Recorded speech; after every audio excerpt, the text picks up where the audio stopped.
You know, it's interesting that you brought up the fact that people that go into public service to help themselves as opposed to help the community, and that's kind of part of this story.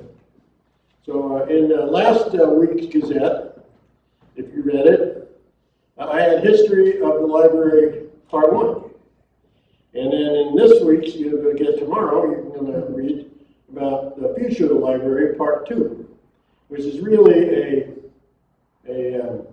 recap of the City Council meeting.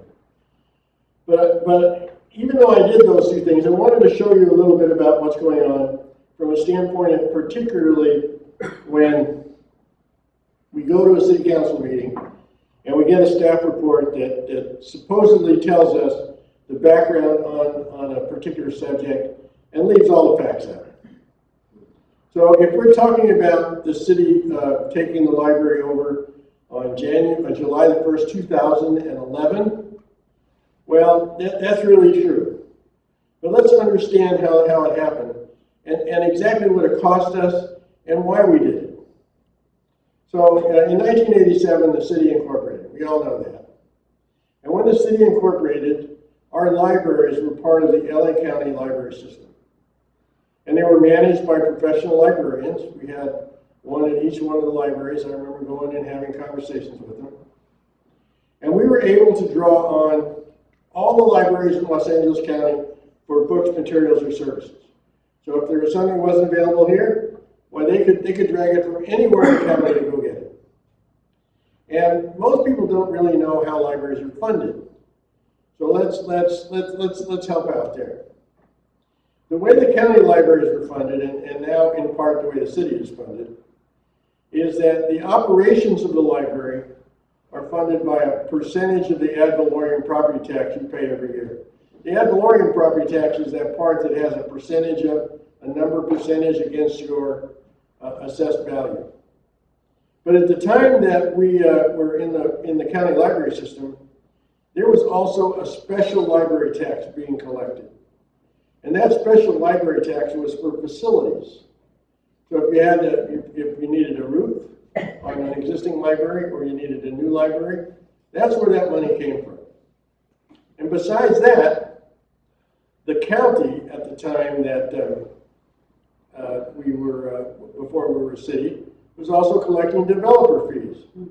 So if you're going to even build a single-family dwelling, there's a piece of that fee that you're going to pay, developer fee, that's going to go into a fund to fund additional library facilities. And of course, after 1987, when the city became a city, then the library developer fees were no longer collected by the county in our area; they were now collected by the city. So now we had some of our money going in two different directions. So in 2001, everybody talks about this. 2001, and the city looked around and they said, you know what? We have an old library in Canyon Country, and it's pretty small, and we need a new library. And they went to the county, and the county, the city, and the county library system all partnered with the Shangri-La Shopping Center developer to build the Joanne Darcy Library. And the city of Santa Clarita's contribution was $5 million. Where did that money come from? Where was it going to be spent? It was coming from developer fees that they collected. So when someone says, oh, look, the city just did this because they love us, well, maybe. But also they did it because there was nowhere else they could spend that money anyway, right? So now they built a 17,000 square foot library building to replace the 1971 5,000 square foot building that was on the other side of the street. And LA County continued to operate. But they didn't make the whole thing a library. 12,000 square feet or 13,000 square feet became used as a library, and the additional 4,000 square feet was leased by College of the Canyons as an East Side educational center. So that generated revenue also into paying for that building. Now, fast forward to 2010, the city decided that they wanted to look into increasing library facilities in New Home. So they approached the county again. We Newhall had a 5,000 square foot building in the middle of Old Town Newhall. And the county went and they looked at the population, the amount of revenue that was being generated, the amount of users in the area, and they said, you know what, you're right, we'll build you a new 10,000 square foot library. They were going to build it, pay for it, done. And the city said, no, that's not what we want. We want a 30,000 square foot library. And it kind of says, you know, we can't support staffing a 30,000 square foot library. So, but the intent was more than just to provide library services, because the city wanted to produce an anchor building at the end of what they were going to establish as their arts and entertainment district, which just happens to be across the street from the Roy and West property. And in addition,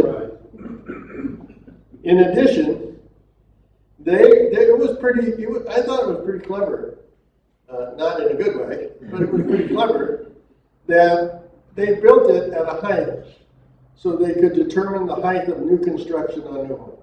Because the way our codes read, in a setback, in a height limit, once you exceed that, then that becomes the new limit. So if you see that big mushroom on top of the library and say, why is that there? That was to get it high enough to support five-story buildings, just like what they're building over on the other side of the street now for the parking structure, right? But finances were going to be a problem because they'd already spent the developer fees. The city already spent the developer fees that they had, and they still hadn't paid for the whole Canyon Country Library. So they had to figure out, how are we going to pay for this, right? So it just was a fortunate coincidence that a company called LSSI was going around the country trying to convince municipalities that they could privatize their library, and they could take it over, and they could run it for less money than was currently being run by the county. They could do it more economically. So a plan emerged down at City Hall. And the plan went something like this. If we privatize our library and we let LSSI run it, the operational costs wouldn't exceed the ad valorem tax. And then, if we withdrew from the county library system, we could use that special library tax to fund and build the new Newhall Library. That's a pretty good plan, huh? No. There was a flaw to the plan. The flaw in the plan said that when you looked at the LA County resolution, the LA County resolution said if a municipality withdrew from the county library system, they couldn't collect that tax anymore. Now, I figured they mustn't know this, right? And I wanted to make sure they did. So I got up at the podium in public participation at one of the meetings, and I read it to them. And they looked at me and said, Al, you're wrong. Our attorneys say we can do it. Not a problem. So they charged ahead. And on August the 24th, 2010, the city council voted to withdraw from the LA County library system. And then the tax collector got wind of this. So he sent the city a letter and said, I'm not going to collect the tax for you anymore. You're done. And what was ironic was at the time they did this, LA County was in the middle of a $1.6 million upgrade of the Joanne Darcy Library. And they just said, stop work. Because now you're not part of our library system. So by law, we can't spend the money from the special tax on your library because you're not part of us. So we ended up with that half done. And there was another $1 million they were going to put in the Valencia Library that they just didn't do. So if that wasn't bad enough, want to talk about bad taxes? If that wasn't bad enough, the LA County came to the city and said, you know what, guys? You don't own the Valencia Library, and you don't own the Newhall Library. And you don't even own any of the books in any of the libraries. So you have to buy them from us. So here you go. All of that stuff that we paid for with county taxes, now we had to rebuy with city money.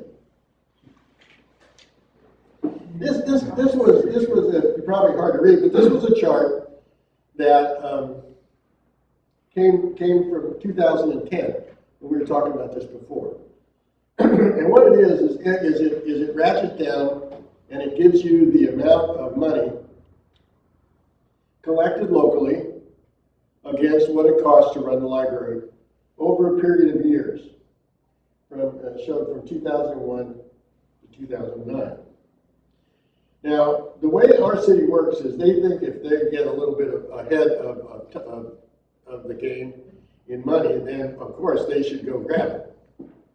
So what was happening was all of the libraries, except for the Canyon Country Library, was not breaking even. They were being subsidized by the county. And the Canyon Country Library was doing so well that by the 2007 timeframe, it was supporting the other two. And in operational costs, well, they had $400,000 more than they needed. So naturally the city thinks, I got $400,000, I want it. But remember, this is just operational costs. This has nothing to do with facilities costs. So here they go. This again came from 2010. This is one quote first from Gail Ortiz. They had to borrow $11 million from the general fund to buy the library and the materials we already own. And with payback plus interest, according to Darren Hernandez, I haven't modified these charts since 2010, it was going to take from 7 to 10 years to pay back. You know what, I'm going to go into the, this year as when the budget comes out, I'm going to go in there and see if I can find that. And how they're paying back the general fund, because I bet I can't. I bet somehow it's just disappeared. So, even though from FY01 to FY06, the county subsidizes library operations by $5 million, and from 7 to 8, our operational costs, we generated about $500,000 more than LA County was prepared to spend. They were also putting in $2.6 million to renovate. So at the same time that everybody was telling us, we're going to save money, we're going to come back and we're going to save money for you, the county was still willing to subsidize our library system by $2.1 million. And we just walked away. So subsidies in total between 01 and 09 was $7 million. So you can't really say in this case that the county wasn't doing a fair, doing this fair. So how was LSSI going to operate within the allocated $3.1 million budget? That was one of the big issues because it just didn't look like they could do it. Well, they did it by reducing 20 full-time heads. So they cut staff in half, basically, and said, look, we can do this with half the staff. And if you look at it, when you looked at the rationale of building a 30,000 square foot library in Newhall, well, Newhall represented only 16% of our library tax allocation, and they will now have the largest library, and they do have the largest library in Santa Clarita. So that's just the revenue allocations in 2008 and 9. Valencia had 3.1 million. Canyon Country had 2.2 million. Newhall had 854,000. And of course, Newhall gets the biggest library, biggest chunk. So then they came and told us, you know what, guys? Initially, the Santa Clarita Public Library performance has improved as measured by key library metrics. And over the past 2.5 fiscal years, service has not met the city's high expectation. So you know me. You know what I asked, right? What are those metrics?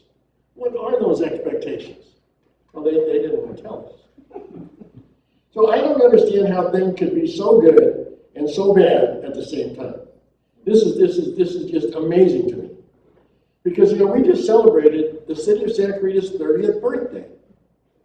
And when we celebrated 30th birthday, all eyes were on everything that we achieved and how wonderful everything was.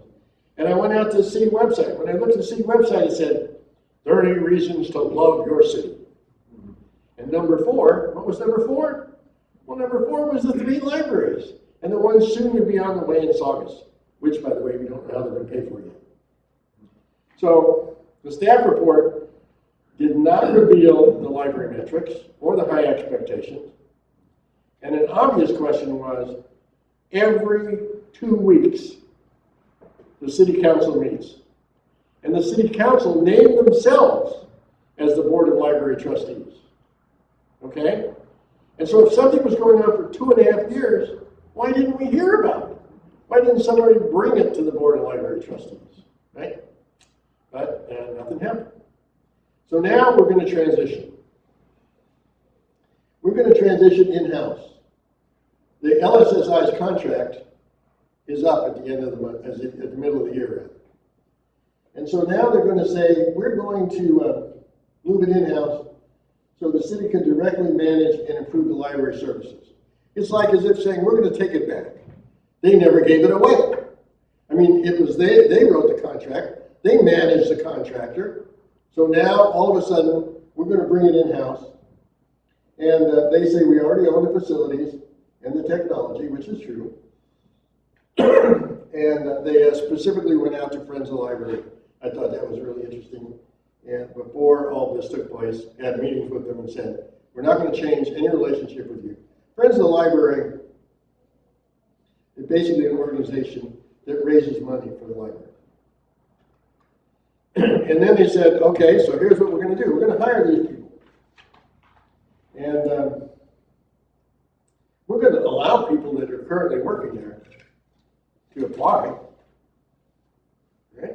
We'll give you full consideration, as well as any applicants meeting the minimum requirements for the position. We did a physical analysis. Now, when I saw that physical analysis, I was skeptical that we're going to end up saving money. And that's what I said, by the way, at the council meeting. Ken Striplin took very much affront to that I was challenging their numbers. Right?